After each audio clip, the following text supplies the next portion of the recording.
Can you imagine living in a country where survival was a privilege that very few could afford? A place where, for years, the law was not imposed by the state, but by the streets. Where cities rose from ashes, cemeteries rest on volcanoes, and where today, you can pay for a coffee with cryptocurrency while sitting in front of the ocean. A territory that contains Mayan cities buried under volcanoes, and a demographic fact that has surprised the entire world, as it is considered one of the countries with the most single women on the planet. Don't miss this video from Uncensored World to learn about El Salvador, as we discover why this small country went from being one of the most feared on the planet to becoming one of the safest and most prosperous in all of America. Get ready, because what you're about to see is not what you imagine. Let's begin. In the heart of Central America, in one of the most unstable and unpredictable regions on the planet, lies El Salvador.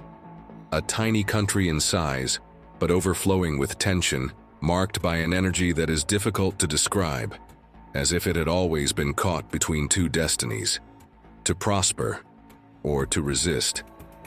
Because if anything has always defined this place, it has not been its size, but the difficulties and constant pressure that can be felt in every corner. El Salvador was not born peaceful. Long before it became a country, this territory was already a tense, disputed, and guarded space. Not because it lacked value, but precisely because of the opposite. In this region, everything mattered. The land, the roots, control, even the simple fact of enjoying it. Geographically, El Salvador is wedged between Guatemala and Honduras, with a strategic outlet to the Pacific Ocean. The country was never an isolated place. On the contrary, it was always in the middle of something bigger, functioning as a passageway, an invisible border, and a meeting point, or often a source of problems because of all this. Although it may seem tiny on the map, the reality on the ground is very different. In an area of just over 21,000 square kilometers, more than 6 million people live. To give you an idea, a European country of very similar size, such as Slovenia, has just over 2 million inhabitants. Not here. Here in El Salvador, everything is much more compressed.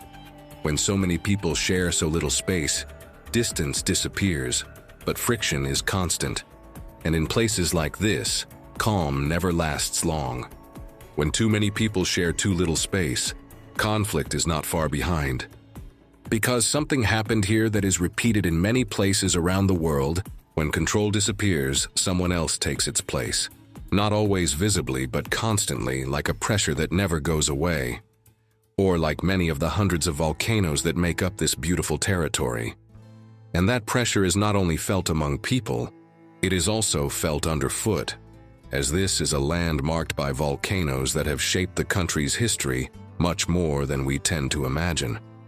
A land that for centuries has reminded its inhabitants that nothing is permanent, not even the ground they live on. And when constant social pressure is added to that natural instability, the result is often accumulated tension that sooner or later ends up exploding.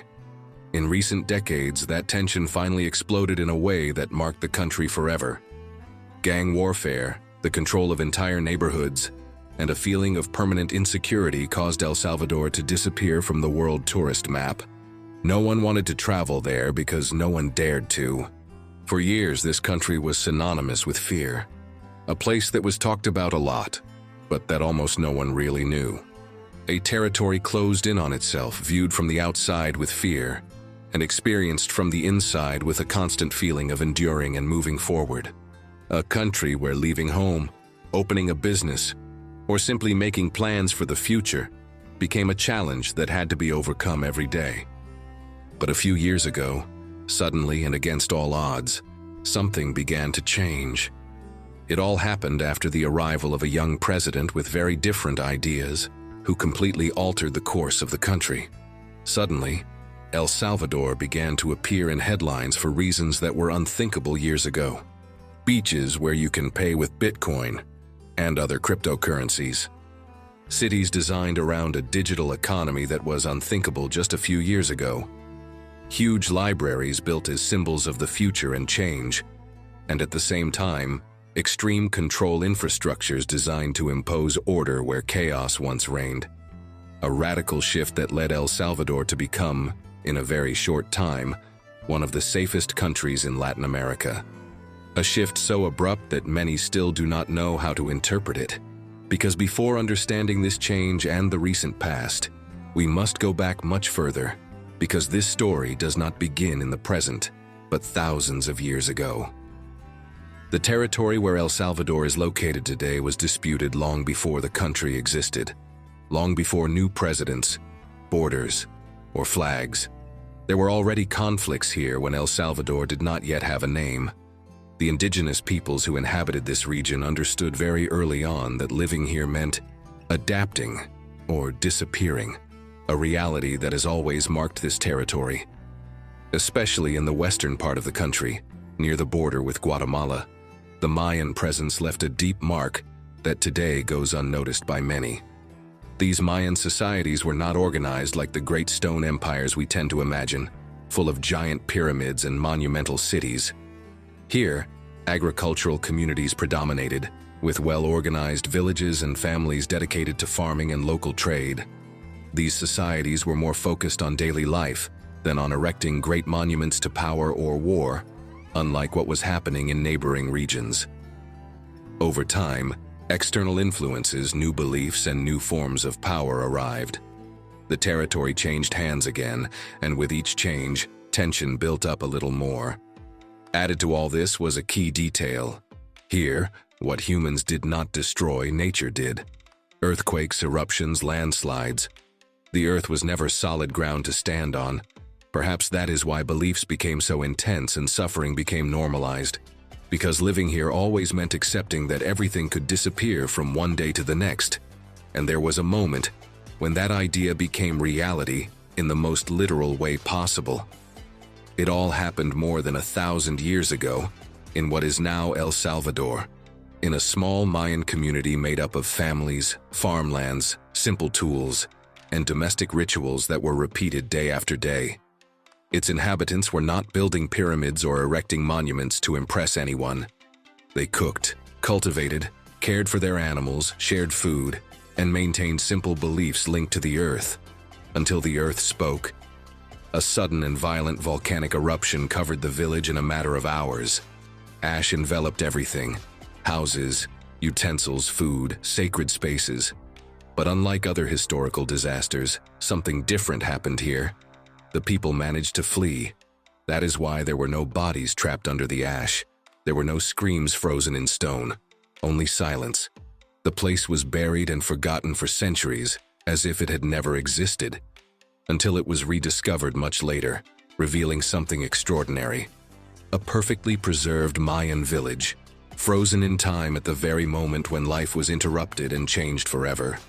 Today, we know this place as Joya de Ceren, popularly known as the Pompeii of America. But unlike Pompeii, here we do not see the end of life, but proof that its inhabitants managed to escape the end of their world. This village lost everything, but saved its life. Joya de Ceren is one of the few places in the world that allows us to observe how ordinary people lived, not the elites or rulers. A place with kitchens, storerooms, work tools, family spaces. Simple details that rarely survive the passage of time. This story helps us understand something fundamental about the ancient inhabitants of this region, and also about the current ones. The Mayans of El Salvador were not great stone empires or civilizations obsessed with monumental power.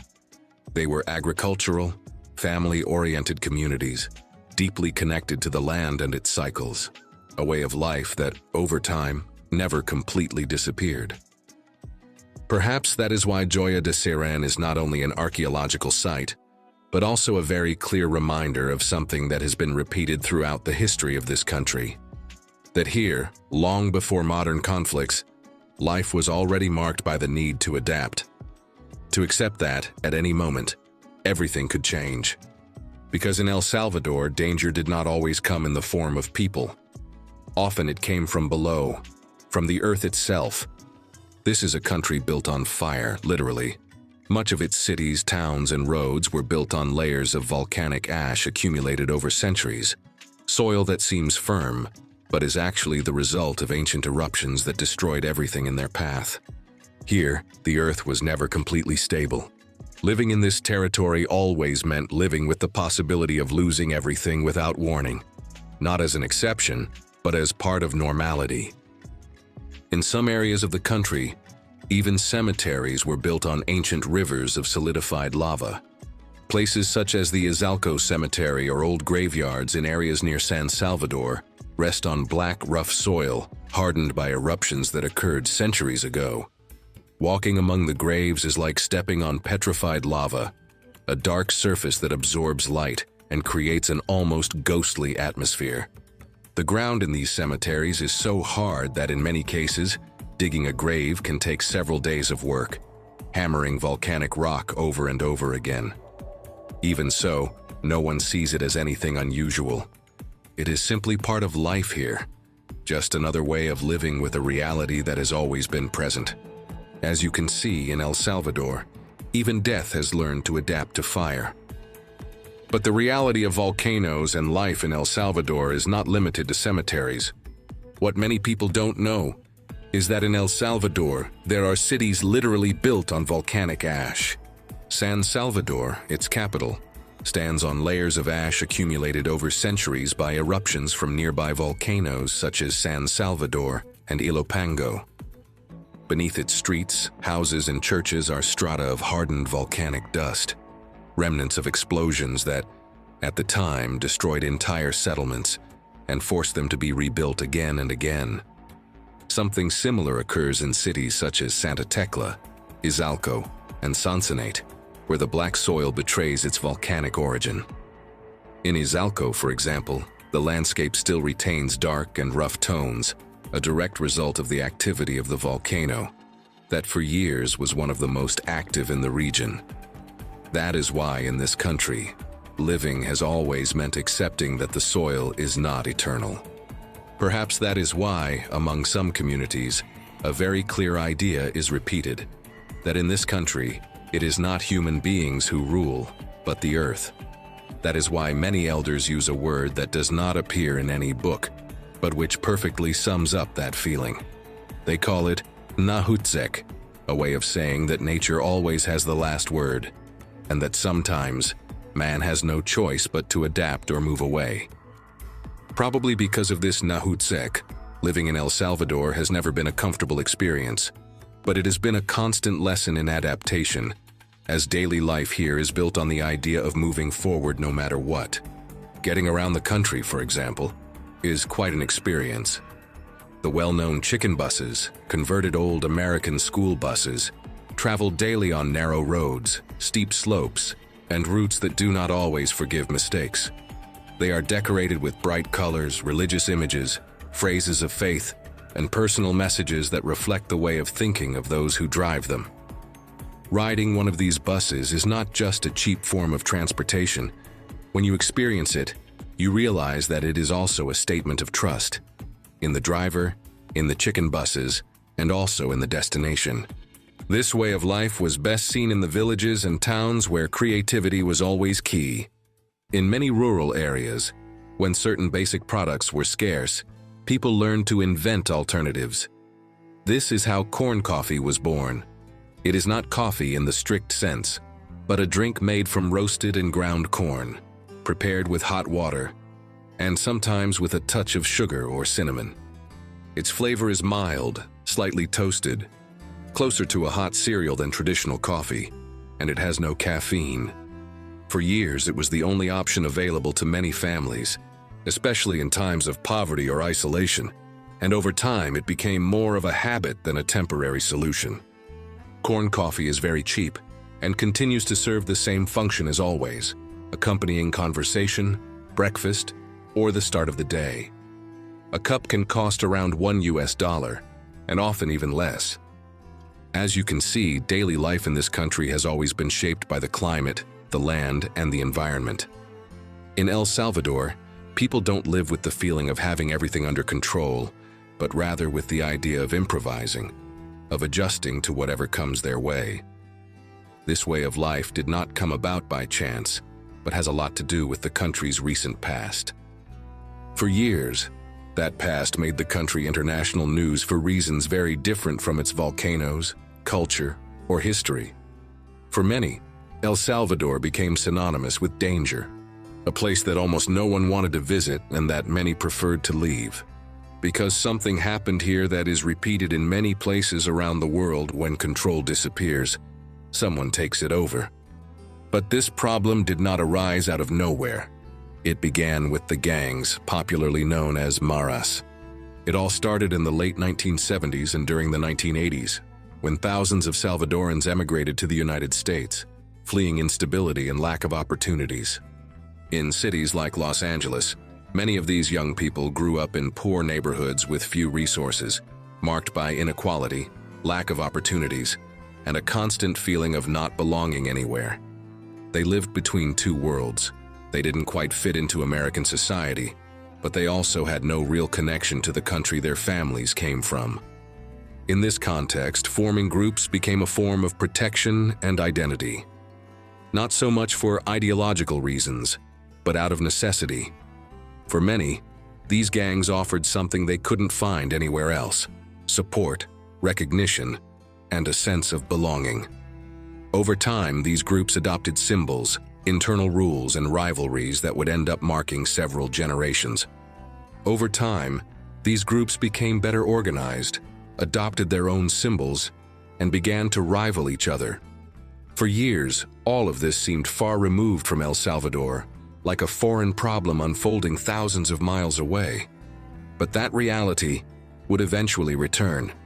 Years later, many of these young people were deported back to their country of origin.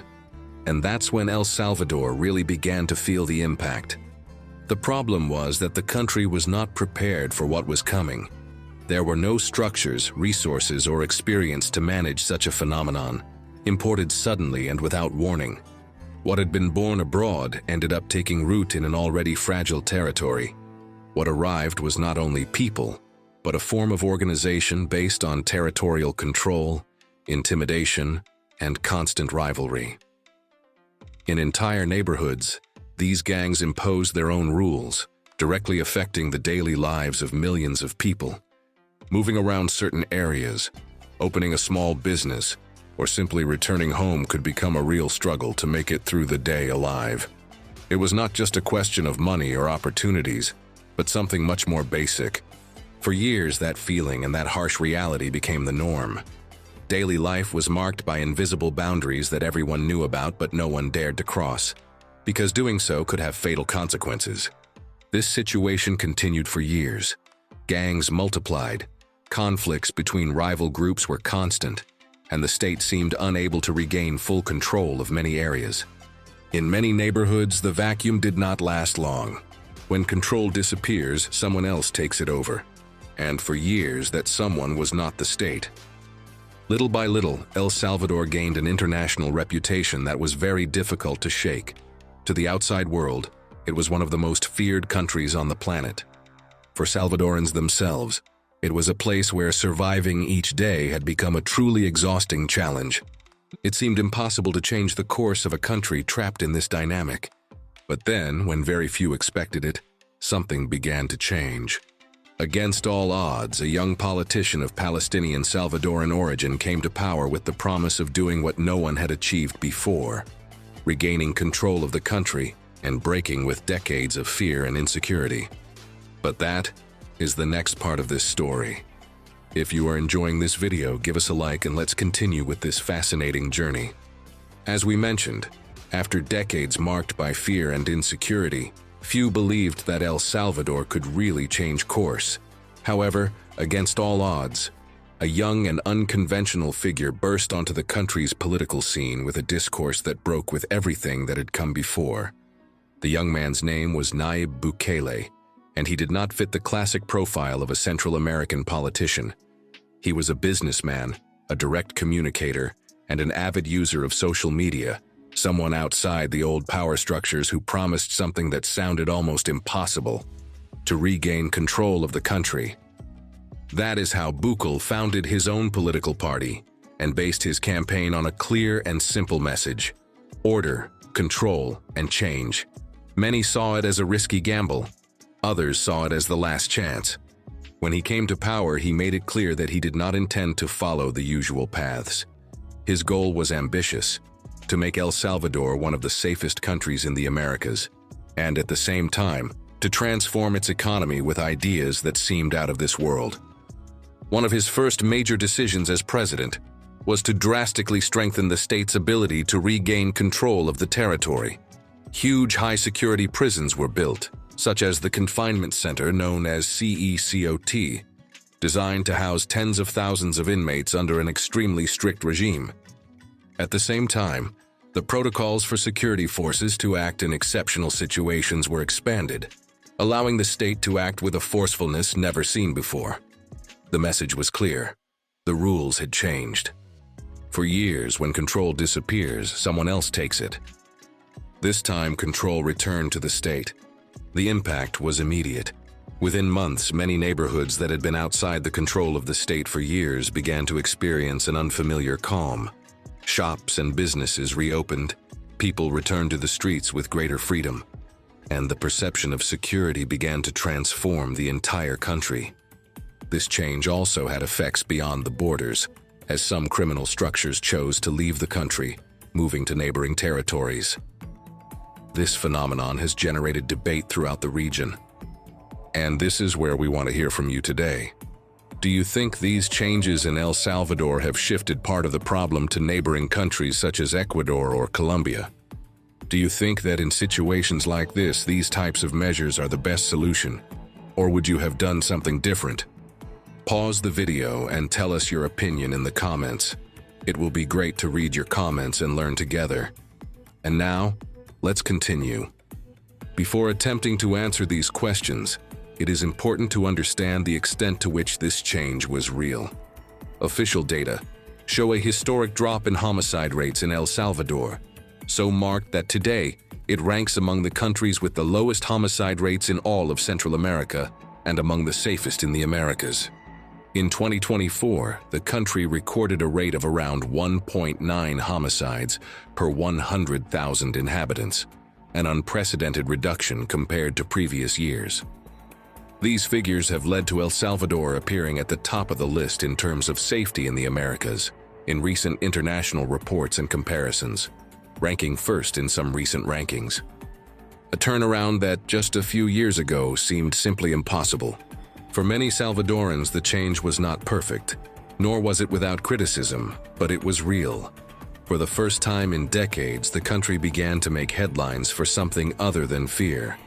And just when it seemed that this turnaround was enough, Bukele launched his other big bet: to make El Salvador the first country in the world to adopt Bitcoin as legal tender alongside the US dollar. The decision generated international surprise, and even more so for its inhabitants and the many tourists who now dared to visit the country. In El Salvador, beaches where you could pay with cryptocurrencies, Bitcoin ATMs in tourist areas, and projects for cities designed around this digital cryptocurrency economy soon emerged. For some, it was a historic opportunity. For others, it was too risky an experiment. In practice, the adoption of Bitcoin has had its ups and downs. In El Salvador, its use was never mandatory. People always had a choice. So while some businesses and citizens embraced it enthusiastically, others continued to use the dollar and cash as they always had. Over time, many Salvadorans learned to live with a completely new technology, almost overnight, as the country was transformed into a veritable economic laboratory watched by the whole world. This was unprecedented for a nation that had been in the news for very different reasons for decades. One of the most debated curiosities is the state's strategy of accumulating Bitcoin as a reserve.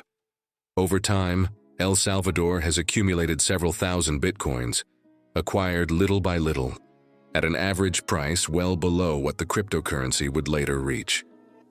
To give you an idea, many of these purchases were made when Bitcoin was worth much less than it would be a few years later. Over time, the price of the cryptocurrency multiplied several times, at times even by 5 or more. causing reserves that initially amounted to hundreds of millions of dollars to be worth billions of US dollars at their peak. This change of scale was key to understanding why a decision that was so criticized at first began to be seen, at least from the outside, as a strategic move that had paid off, or at the very least, had changed the rules of the game. That doesn't mean everyone agrees. For many Salvadorans, Bitcoin remains something distant, difficult to understand, or impractical for everyday use. For others, it is an opportunity that has never existed before. What no one can deny is that this move put El Salvador at the center of the global economic conversation and profoundly changed the country's image. From being a territory associated almost exclusively with fear and instability, it came to be seen as one of the Central American countries that is changing the most in the shortest time, improving greatly in areas such as security, investment, and growth. And now that the country is more accessible and safer for visitors, it is also time to discover another lesser-known and fascinating side, as El Salvador is not just about politics and economics. It is also a country of great natural and human beauty. Something that few people know, and that many find striking, is that El Salvador has a huge difference between the number of women and men, a phenomenon that makes this country full of single women, which we will discover at the end of this trip. But first, we are going to learn about its most enigmatic festival and some of the most beautiful places in the country. El Salvador is also a land of unique rituals, such as the Talsiguins de Texistepeque festival, where men dressed as demons roam the streets whipping the crowd. The most striking thing is that many people volunteer to be whipped, convinced that it serves to cleanse guilt, attract good luck, or start over. At the end of the ritual, all the demons surrender and fall to the ground before the figure of Jesus, forming a mountain of human bodies that symbolizes the defeat of evil. For this reason, many see a curious parallel between this tradition and the country's current situation, a power that acts as a symbolic whip to impose order where chaos once reigned. It is a popular, almost folkloric comparison that says a lot about how Salvadorans understand authority, guilt, and redemption. But that's not all. Now that El Salvador can be seen with new eyes, it is worth discovering its beaches, historic cities, and human contrasts. And that is exactly what we are going to do now. For a long time, El Salvador was a country with its door almost closed to the world, not because it had nothing to offer, but because very few dared to enter. Today, with the situation transformed, treasures that had remained virtually hidden for decades are beginning to come to light. One of them is the Pacific coast, especially areas such as El Tunco, a small coastal town that has become an international benchmark for the surfing world. What is curious is not only the consistent quality of its waves, but also the atmosphere that has been created in recent years around its beaches, as travelers from all over the world coexist here with local communities, in a place that, until not so long ago, hardly received any foreign visitors. Another fascinating spot is the Ruta de las Flores, a succession of mountain villages surrounded by coffee plantations, traditional markets, and colorful murals, where every weekend the aromas of coffee, local food, and crafts mingle. But if there is one place that every Salvadoran considers magical, it is Lake Coatepeque, a volcanic lake considered one of the most beautiful in all of Central America. At certain times of the year, a phenomenon occurs on this lake that seems supernatural, as the water changes color to an intense turquoise blue, which even today has no completely clear explanation. For many Salvadorans, it is one of those places on Earth that seem unreal. Unreal like another fact that has attracted international attention and says a lot about the recent history of El Salvador. As we mentioned, El Salvador is one of the countries in the Americas with the greatest difference between the number of women and men. According to demographic estimates, there are more than 300,000 more women than men living in the country, a very striking figure for such a small territory. This imbalance did not appear out of nowhere. It has to do with several factors that have accumulated over the years, such as male migration abroad, which we mentioned in the section on the origins of gangs, incarceration, past conflicts all combined with a higher life expectancy among women than among men, which have shaped the society of this country. In practice, this translates into a very particular reality. Many women have taken on central roles in the family economy, in local businesses, and in community organization. They are mothers, entrepreneurs, and in many cases the main pillar of the household. In addition to all this, El Salvador is one of the countries in the Americas with the highest number of single women, a demographic fact that has aroused interest both within and outside the region. This phenomenon, unusual in such a small territory, has influenced social life, everyday dynamics, and the way the country is opening up to the world. It is yet another detail that adds to its natural beauty, its historical significance, and the air of mystery that surrounds it. These are more than enough reasons for many travelers to mark this country on their map and venture out to discover a place that, until recently, seemed inaccessible. And that's why below we'll go into detail about how to travel around El Salvador and enjoy everything this enigmatic and surprising country has to offer. But before that, if you're enjoying this trip, subscribe to Uncensored World if you haven't already. As you can see, here you can discover the world like nowhere else, and by subscribing and activating the bell, you won't miss any of the videos we make every week. For many years, traveling to El Salvador was not common, not because it was impossible, but because there was hardly any demand. The country was off the tourist trail, and international flights were scarce. In fact, when air traffic began to pick up again after major security changes, there was a symbolic reopening of El Salvador International Airport, with official ceremonies and a clear intention to show the world that the country was reopening its doors. Today, the situation is very different. Getting to El Salvador from the Americas is relatively easy. There are direct flights or flights with a single stopover from the United States, Mexico, Colombia, or Panama. From Europe, it is common to fly via Madrid, Paris, or Amsterdam, stopping in cities such as Panama or Bogota before landing in San Salvador. One of the most pleasant surprises for many travelers is that no visa is required for short tourist stays for citizens of the European Union, the United Kingdom, Canada, or most countries in the Americas. Stays of up to 90 days are generally allowed, which makes it much easier to improvise your trip. As for money, El Salvador has been using the US dollar for years, and as we mentioned, since the adoption of Bitcoin, many businesses also accept cryptocurrencies. However, it is not mandatory to use them. In practice, you can pay with dollars absolutely everywhere in the country, and use Bitcoin only if you want to experience the most innovative part of the system. Is it a cheap country? The short answer is yes. El Salvador is considered one of the most economical countries in Central America for travel. A mid-range hotel for two people can cost between $30 and $50 per night, while simpler options can cost less than $30. Eating out is also very affordable. Dinner for two at a local restaurant usually costs around $15 to $20, and street food can cost as little as $2 or $3. Getting around the country is also very easy and inexpensive. For short trips in the city, taxis and apps work normally.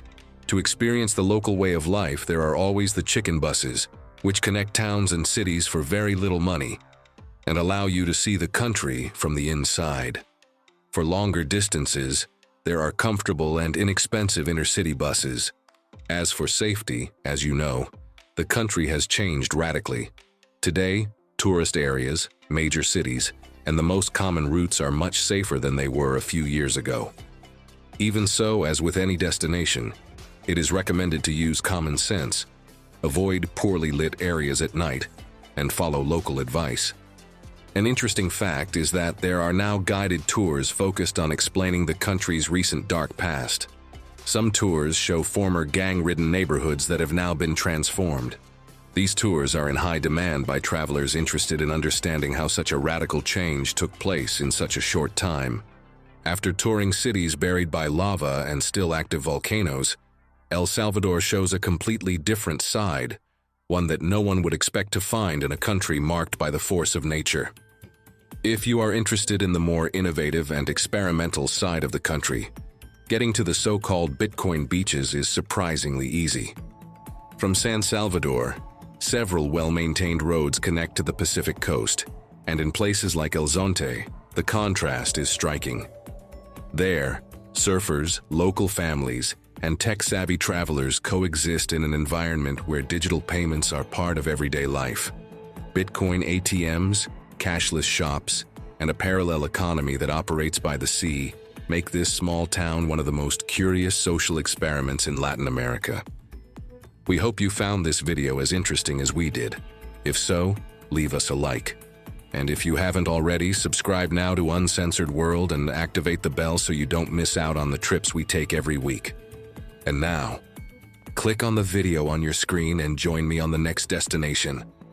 I promise you that what awaits you there is even more surprising than everything you've just seen. See you there.